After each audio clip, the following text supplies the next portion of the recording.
Hello viewers, আসসালামু আলাইকুম। আজকে আপনাদেরকে দেখাবো সকালবেলা আপনারা যখন গাড়ি বের করেন তখন আপনার মোবিল থেকে শুরু করে ব্রেক অয়েল, আপনার গিয়ার অয়েল এবং এইসব জিনিসগুলো আমরা যারা না বুঝি তাদেরকে আমরা বুঝাই দিব। এই যে বনেটটা এখানে লক আছে, এই বনেটটা খুলতে হবে। এই যে আমি বনেটটা খুললাম, এখানে বনেটে একটা লক থাকবে। এই বনেটের লকটার উপরে একটু চাপ দিলেই বনেটটা খুলে যাবে। দেন এখানে আমি বনেটার এই লকটা লাগাই দিব, যে বনেটটা থেকে গেল। এরপর ফার্স্ট আমরা দেখব মোবিল। এই যে মোবিল আছে, এখানে মোবিলের একটা গ্যাস আছে। তো এখানে আমরা দেখতে পাচ্ছি এফ, এখানে এফ আছে। এফ এ ফুল থাকবে, এল এ লো থাকবে।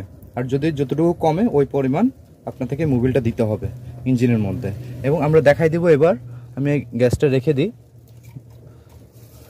গ্যাসটা রেখে দেওয়ার পর আমরা ইঞ্জিন অয়েল যেটা শর্ট থাকবে আমরা এইটা দিয়ে এটা হালকা ঘুরাইলে খুলে যাবে। দেন এই যে আমরা ইঞ্জিন অয়েলটা এদিকে ঢালবো। যতটুকু শর্ট থাকে, 200 থাকে, 300 থাকে বা হাফ লিটার থাকে, যা শর্ট থাকে এটা দিব। এরপরে আমরা ব্রেক অয়েলে আসি।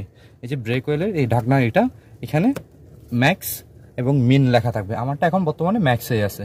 তো যদি মিনে থাকে তাহলে আমি একটু ঢেলে দিব, ব্রেক অয়েল দিব। এরপর আমার পাওয়ার অয়েল। আমরা অনেক সময় দেখি যে আমার স্টার্টিং অনেক জ্যাম হয়ে আছে।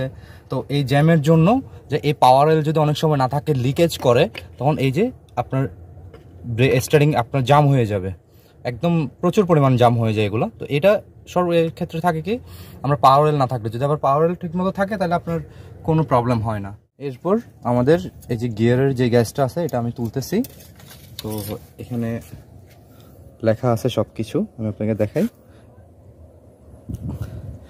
গ্যাসটা একটু উল্টা করে, এখানে হট, যখন আপনার গাড়ি গরম অবস্থায় কতটুকু অয়েল থাকবে এখানে হট লেখা আছে, এবং কুল অবস্থায় লেখা আছে। হ্যাঁ, হট আর কুলে এখানে লেখা আছে। আপনি অটো গিয়ারটা আপনি নর্মালি মাপতে পারবেন।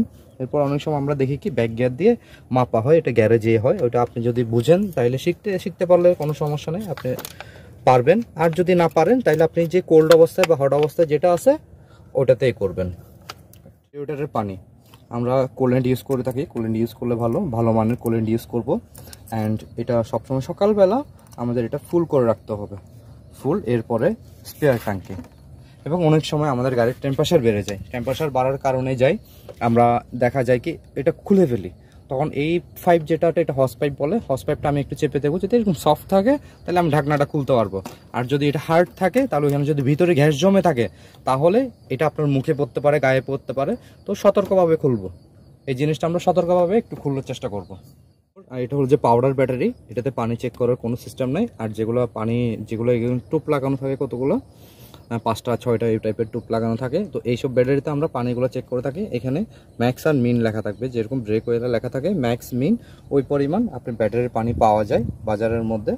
1 লিটার হোক 2 লিটার হোক ওরকম পানি পাওয়া যায়। কিনে আপনার যদি শর্ট থাকে ম্যাক্সে করে দিবেন, মিনে যদি থাকে বা এর চেয়ে কমে আপনি ম্যাক্সে করে দিবেন।